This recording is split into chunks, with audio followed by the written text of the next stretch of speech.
And I think one of the things people remember with you a lot in your ECW days was your promos, and they were just so believable. You know, it just seemed like you. It didn't seem like there was anything that you were Correct. planning to say, or you know, like you had notes or anything. It just seemed like it was coming out.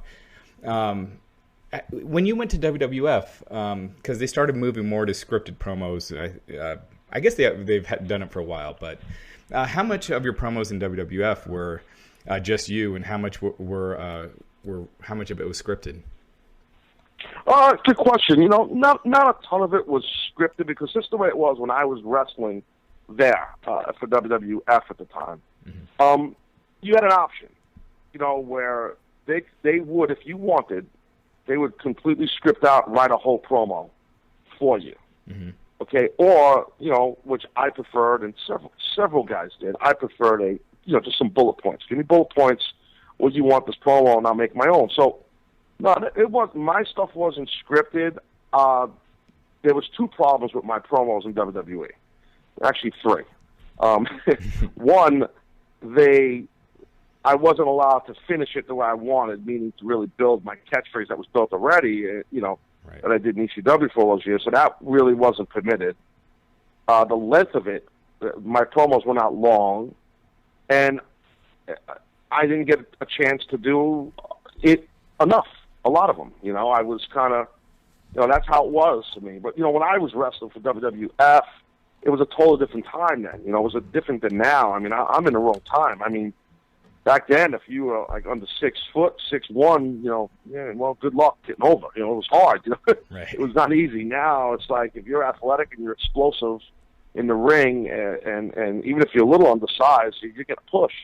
So I'm happy. I'm happy for the guys today. They're lucky. They're very lucky, and they're all great, all of them. So my promos were, you know, they weren't really scripted. I can't. I'm not built that way. Like even with the Taz show, with my stuff, like even when I was just doing the podcast, even podcast machine, I just joke about it. Like I can't work off paper. It's got to come out of me. It's that you complimented my promos in ECW. Because Heyman let me be me, you know. Those were me. Those were how I really felt, you know. Like it was all real. I was not playing a part. I wasn't playing wrestler. It was my life. Truly, my lifestyle was that Taz character, you know. So that was it, you know. That's and I was given a lot of time on the promo, and you know I was getting a push, you know. And you know, in WWE, not so much. Yeah. What were the differences between working for Paul Heyman and Vince McMahon? Well, you mean I know there's a those lot. Two guys as men? Yeah, and as bosses. Well, okay. There is a lot of differences between Vince and Paul, but yet on the same time, there's a lot of similarities. You know, which is really unique. I mean, look, their passion for the business obviously is pretty well documented. They're both like amazingly passionate about the business. They both are just workaholics, like non-stop workaholics, non-stop. They both are, you know, geniuses in creative and in the world of the business.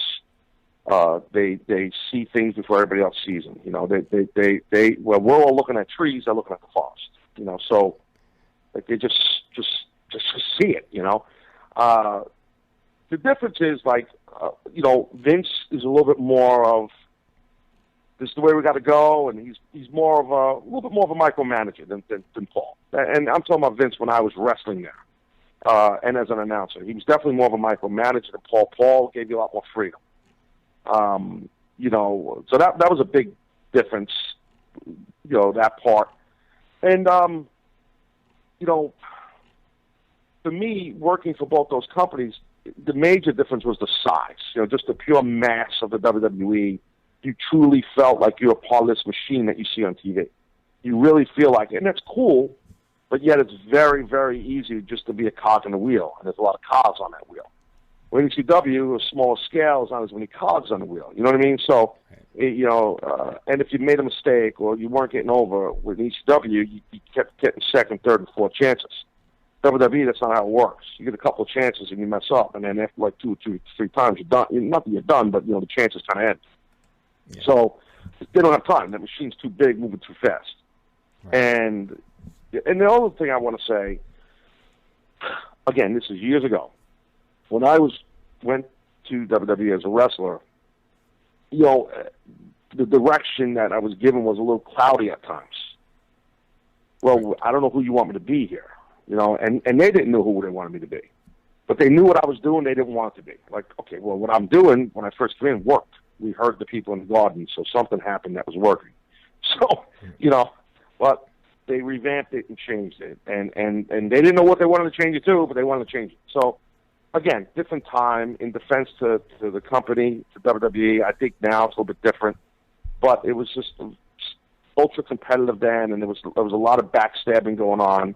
Zero camaraderie a lot of times. It was just dog-eat-dog wrestling business, attitude era, very tough. You know, it's try to survive. Here we go. It's a war zone. Let's do it. That's how it was. You know, so it was tough. You know. Right.